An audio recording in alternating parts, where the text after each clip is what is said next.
అన్నమయ్య జిల్లా రాయచోటి నియోజకవర్గం రామాపురం మండలం అంబేద్కర్ గురుకుల బారుల పాఠశాలను సందర్శించిన కాంగ్రెస్ పార్టీ రాష్ట్ర ఎస్సీ సెల్ కన్వీనర్ నల్లా కద్రిగాళ్ల శాంతయ్య. ప్రిన్సిపల్ చిట్టుబాబును అడిగి తెలుసుకుంటున్న శాంతయ్య మొత్తం స్టూడెంట్స్ 364 మంది, ప్రిన్సిపల్ చిట్టుబాబు స్టాఫ్ ఎంతమంది ఉన్నారని అడగగా 50 మంది ఉన్నారని చెప్పాడు.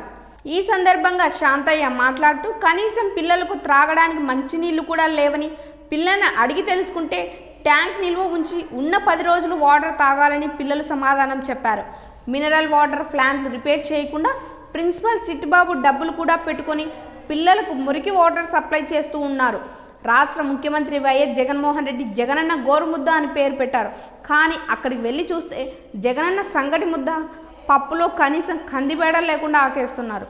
పెరుగు బదులు మజ్జిగేస్తున్నారు. ఫుడ్ కాంట్రాక్టర్ ఆంజనేయులు 10 సంవత్సరాల నుండి ఇతనే కొనసాగుతున్నాడు. పాఠశాలకు ప్రిన్సిపల్గా ఎవరు వస్తే వారితో కలిసి ఇద్దరూ లావాదేవీలు పంచుకుంటూ మెను 364 మంది ఉంటే 264 మందికి భోజనాలు సప్లై చేస్తున్నారు. కాంట్రాక్టర్ ప్రిన్సిపల్ కలిసి పిల్లలు నోరు కొడుకుతున్నారు. ప్రిన్సిపల్ను కాంట్రాక్టర్ వెంటనే సస్పెండ్ చేయాలి, లేకుంటే భారీ ఎత్తున కాంగ్రెస్ పార్టీ తరపున కలెక్టర్ ఆఫీస్ వద్ద ఆందోళన చేస్తామని శాంతయ్య హెచ్చరించారు. కాంగ్రెస్ పార్టీ రాష్ట్ర ఎస్ఎస్ఎల్ కన్వీనర్ ఈరోజు అన్నమయ్య జిల్లా రామాపురం గురుకుల పాఠశాలను దర్శించడం జరిగినది. ఇక్కడ అంబేద్కర్ రెసిడెన్స్ స్కూల్కు ఇక్కడ వచ్చి అడగడం జరిగినది. పిల్లలకు సరైన వసతి ఉందా లేదా అని అడిగినచో వాళ్ళు ఏమి చెప్పారంటే కనీసము పప్పు వేస్తే దాంట్లో కనీసం ఒక కందిపేడ కూడా లేదు. పెరుగు అన్నారు, కనీసం పెరుగు కాదని మజ్జిగ నీళ్ళు. జగనన్న గోరుముద్ద అని చెప్పాడు. కానీ ఇక్కడ సంగడి ముద్ద కూడా పిల్లలకు పెట్టే పరిస్థితులు గవర్నమెంట్ లేదు. ఇక్కడుండే ప్రిన్సిపాల్ కానీ ఇక్కడుండే కాంట్రాక్ట్స్ కానీ పిల్లలపైన ఎటువంటి చర్య తీసుకోకుండా అదే వాళ్ళ సొంత పిల్లలు ఇక్కడ ఉంటే ఇలాంటి ఫుడ్ పెడతారని మేము అడుగుచున్నాం. దయచేసి మీరు ఇకనైనా ఈ పిల్లలకు అయినా ఇక్కడ వాటర్ ఉందన్నమాట. ఈ వాటరు దాదాపు ట్యాంకీ నుంచి ప్రైవేటు తోలితే అవి ఇక్కడ నిల్వ ఒక 10 రోజులు నిల్వ నింపి ఆ నిల్వ నింపి నీళ్ళు త్రాగుతున్నారు. అనారోగ్యంతో చాలా మంది జ్వరాలు వచ్చే పరిస్థితి కూడా ఉంది. ఇక్కడ వెంటనే మినరల్ వాటర్ ఉన్నా కూడా ఆ మినరల్ వాటర్ రిపేర్ చేయకుండా అధికారులు ఆ డబ్బులు తినేసి కనీసం పిల్లలకు తాగే మంచినీరు కూడా ఇవ్వడం లేదు. అలాగనే ఇక్కడ కాంట్రాక్టర్ ఉన్నాడు, రైతు అంటే ఈ హాస్టల్ పిల్లలకు నీళ్లు సప్లై చేస్తున్నాడు. గతంలో ఉండే ప్రిన్సిపాల్ కూడా ఇలాగనే తోలితే దాదాపు 7 లక్షల రూపాయలు ఎగ్గొట్టిపోయాడంట. మానవతా దృక్పథంతో ఇతను ఇప్పటికీ ఆ మంచినీళ్లు తోలుతున్నాడు.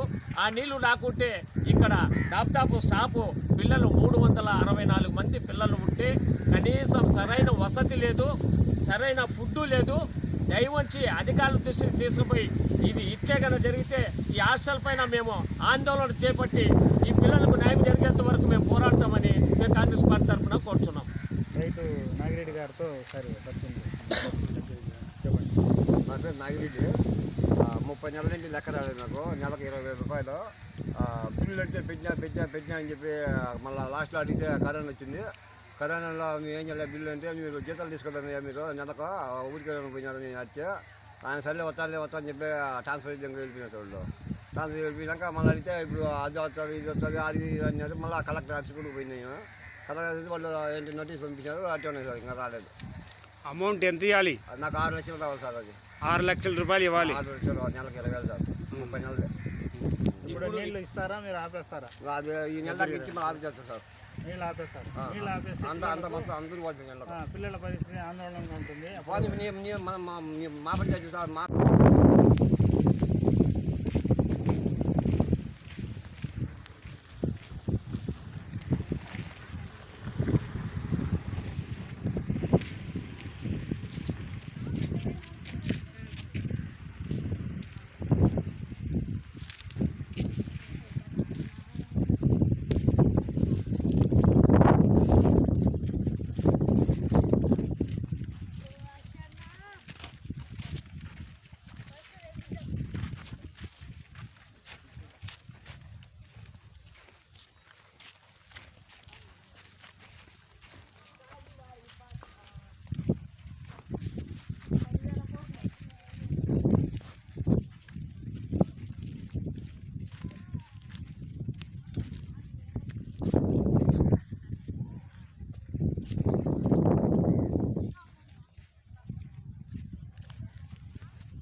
రామాపురం గురుకుల పాఠశాలను దర్శించడం జరిగినది. ఇక్కడ పిల్లలకు ఎలాంటి మెనూ ప్రకారం ఫుడ్ పెడుతున్నారని విచారించడం జరిగినది. ఫుడ్ అయితే బాగానే ఉందని చెప్తున్నారు పిల్లలు, కానీ భయంతో చెప్తున్నారు, లేక ఏమో మాకు ఏమన్నా కొడతారని చెప్పి భయంతో చెప్తున్నారు. చూస్తే వాస్తవంగా ఈరోజు చూస్తే మటుకు అప్పుడు కనీసం బ్యాన్లు కూడా కనిపించడం మార్గం లేదు. మజ్జిగ అంటే పెరుగు కాదని మజ్జిగ, పెరుగు అంటే ఉండాలి. కానీ వాస్తవంగా మెనూలో ఏముందంటే గవర్నమెంట్ మినరల్ వాటర్ కూడా గవర్నమెంట్ డబ్బులు ఇస్తుంది, కానీ అలాంటి మినరల్ వాటర్ కూడా ఇవ్వకుండా ఆ మినరల్ వాటర్ ప్లాంట్ చెడిపోయింది. కనీసం ఈరోజు చలికాలం జబ్బులు వస్తాయి, అలాంటప్పుడు మినరల్ వాటర్ కూడా పెట్టకుండా వీళ్ళు ఎవరి నీళ్లు వాళ్ళే అంటే కుళాయి దగ్గర పట్టుకొని అక్కడ మినరల్ వాటర్ కూడా సర్వ్ చేయలేదు. దయవచ్చి అధికారులు ఈ గురుకుల పాఠశాల ప్రిన్సిపాల్ను కన్సల్ట్ అయ్యి ఖచ్చితంగా ఈ ఫుడ్ మరియు వాటర్ ప్లాంట్ను కూడా క్లీన్ చేసి అందరూ బడుగు బలహీన వర్గాల పిల్లలు ఇక్కడ చదువుతున్నారు. ఎవరు ఉన్నతమైన చదువులు ఉన్నతమైన సహకారాలు లేదు. ప్రతి ఒక్కరు పేద కుటుంబం నుంచి వచ్చి ఇక్కడ చదివే పిల్లలే. వీళ్ళకు ఖచ్చితంగా మెరుగైన వసతి అలాగే మెరుగైన ఫుడ్ పెట్టాలని మేము కాంగ్రెస్ పార్టీ తరఫున డిమాండ్ చేస్తున్నాం.